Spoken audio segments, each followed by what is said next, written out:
We hear a lot about misinformation and disinformation. Media outlets in Canada have been devoting their entire resource teams to trying to unearth misinformation. But is there a legal penalty for people that might say something untrue in an election?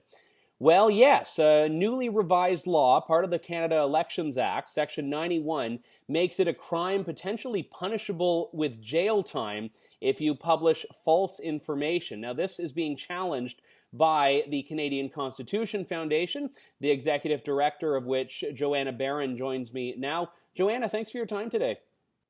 My pleasure, Andrew. So why is this piece of the legislation being challenged, and what is it that the CCF takes issue with? So in our view, the legislation is almost comically overbroad and almost comically violates the Charter's guarantee of freedom of expression, which is contained in Section 2B. And also in our view, we also have a section in our Charter that asks whether violations of rights are justified in a free and democratic society. In our view, given how overbroad the provisions are, given the lack of connection with the ostensible purpose of combating fake news, with how the provisions actually work, they're absolutely not justified. And that's why we're bringing in an application for the legislation to be heard and determined on its constitutionality urgently, i.e. during the critical election period, which is when the right to free speech and political speech is sort of the most important. And indeed, speech during an election globally is considered at the center of the notion of free expression. Now, I know this section is not new, but it has been changed. And I'm curious why its current form is problematic or, in your view, unconstitutional, but not its prior form. Yeah, so the legislation changed, made modifications from the previous form. The legislation was brought in December 2018 in two major ways.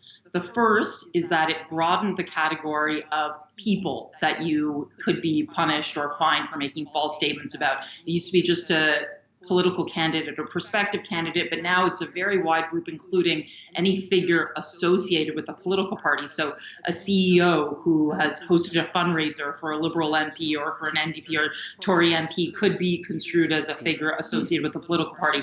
The second is that there's a broad category of the types of statements that are punishable, including professional qualifications, association with a membership or group, and that could be something as narrow as your professional qualifications for being a doctor or a lawyer, or it could be as broad as an allegation that, for example, Andrew Scheer is associated with the Yellow Vests.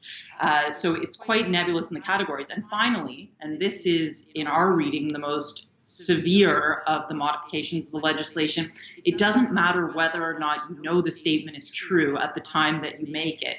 Even if you are innocently retweeting something that turns out to be false, on this legislation, you could be investigated and fined at any time during the election, after the election, by the Commissioner of Canada Elections. If you are prosecuted under this, is the burden of proof that the state has to make lower than it is in a criminal proceeding? We would think not, because there's jail time on the line, so it would be treated as beyond a reasonable doubt. However, there's no provision in the legislation that really would be very difficult to prove. So, for example, the statement needs to be made with the intent or purpose of affecting the political election. But pretty much anybody who's on Twitter making political statements about a candidate could be construed as making the statement for what other purpose than to ultimately affect the election in some way.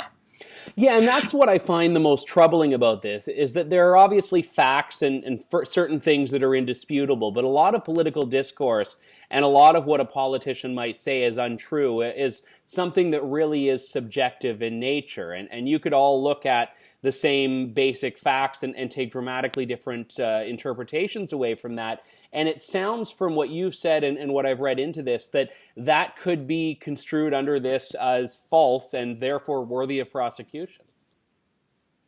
Absolutely. It empowers the Commissioner of of Elections Canada, who's an unelected bureaucrat, to be the arbiter of truth and to initiate prosecutions at the cost of who? You and I, the taxpayer, on the basis of determining what's true and what's false.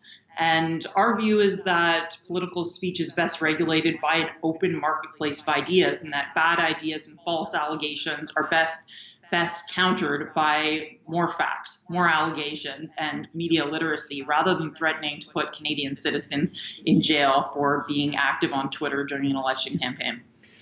Obviously, or I shouldn't say obviously, I would presume that the basis for this was reaction to this idea of foreign collusion that really is more of an American problem that I think has spilled into the Canadian discussion. But I'm wondering, do you think in cases where there is blatant misinformation, disinformation with a very specific aim at manipulating an election, do you think that a law is required if it had a narrow focus, or is your view that the marketplace of ideas can deal with this?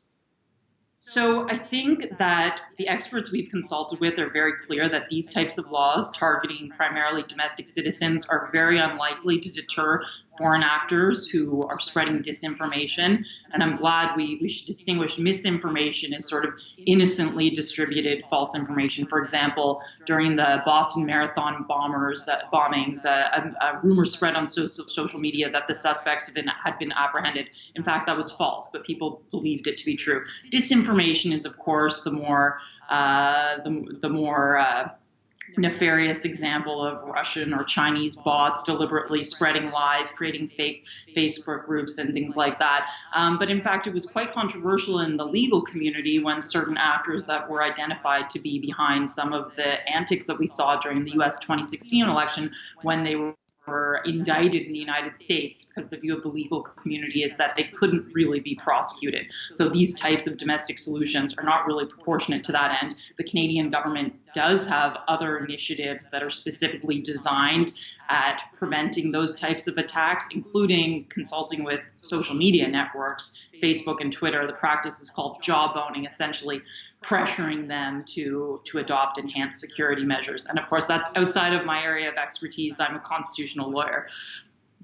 You know, I wouldn't support something like this, but just as a devil's advocate position on this, it seems like if the focus of the law was to protect and preserve the integrity of the election, it would be a lot more focused on an instant remedy to get rid of content that was apparently misinformation, rather than prosecuting people, as you note, I mean, weeks, months after the election. And that makes it, you know, very suspect in my view. And I don't support necessarily letting publishers be put under the thumb of the state instantly. But if there is an election integrity issue, that would seem to be a lot more of a realistic way of dealing with problems than this one. Yeah, I don't think that there's a silver bullet, to be honest. This is a new problem and a problem that we're going to have to deal with, fake news in the information age. But the nub of our position is that we should not run roughshod all over our time-tested constitutional guarantees of free expression in order to propose solutions to this. And furthermore, I would add, there's a lot of questions about how this would be enforced, when it would be enforced. The problem with laws like this that are draconian and vague and confusing, what does membership mean, what does affiliated mean, is that it creates an instant chilling effect. And in our applications, we adduced affidavits from various groups, Canadian Taxpayers Federation, political commentators saying, yeah, we've scaled down our speech. We've tampered down on our speech because we don't want to threaten the health of our organizations. We don't want to expose ourselves to possible criminal liability. And so when you have confusing, vague laws like this, the damage is immediate. And that's why, for us, this application is urgent, because the damage is being done right now as we speak. Yeah, and I'm glad you mentioned the Canadian Taxpayers Federation, because I thought that Aaron Woodrick, who's the federal director there, made a really great contribution when he said, look, we've had to take down a part of our website, we've had to scale back any advertising, we've had to do all of this. And it's not because he thinks that they're peddling misinformation, but because the law has forced people into this self-imposed censorship, which is very dangerous, because that is where even the threat of the state cracking down the hammer on you is enough to say, you know, I don't know how this is going to push forward. Precisely. And that's why the CCF is seeking public interest standing, meaning we believe that we have a stake in this issue, then it raises a broader issue of national importance. Even if an individual hasn't actually been charged under it, it's pressing and substantial, and the damage is being done now. Now, why put it forward now and not earlier on when it came out? Because obviously you are running out of runway, it seems. Yeah, certainly. And to be completely candid, we weren't really aware of this issue until we inched closer to the election season. We started hearing from people about, as people were preparing their communications plans, and we weren't aware of the issue previously. Luckily, it's a pretty simple issue. The only question is whether or not this law is constitutional in accordance with Section 2B and Section 1 of the Charter. We have one expert report. The Attorney General and the government lawyers are free to adduce their own expert report. It's not a very complex matter, and the Attorney General, Minister David Lametti, does have the power to expedite the hearing of this matter. So it should be able to be heard in a reasonably short course. Now, would a judge have to hear this and decide it, or could a judge on the application alone say, we're going to suspend the legislation pending a hearing to determine its constitutionality later on? So what you're speaking about is in essence called an injunction, where a law is prevented from being applied pending a determination on the merits. Our reading of the law is that following a 2000 decision, Stephen Harper v. Canada, which was about third-party elections rules, the law is pretty clear that an act of parliament is presumed valid, and you can't get it struck down without a full hearing on the merits. So again, in the interest of expediting the proceedings, we're not seeking an injunction because the law to us is quite clear. We would like to just have a discreet and expedited hearing on the merits. Wonderful. Well, we'll certainly be following that. Joanna Baron from the Canadian Constitution Foundation launching a legal challenge and joins me now. Joanna, thank you so much for your time today. Thanks so much, Andrew. Best of luck.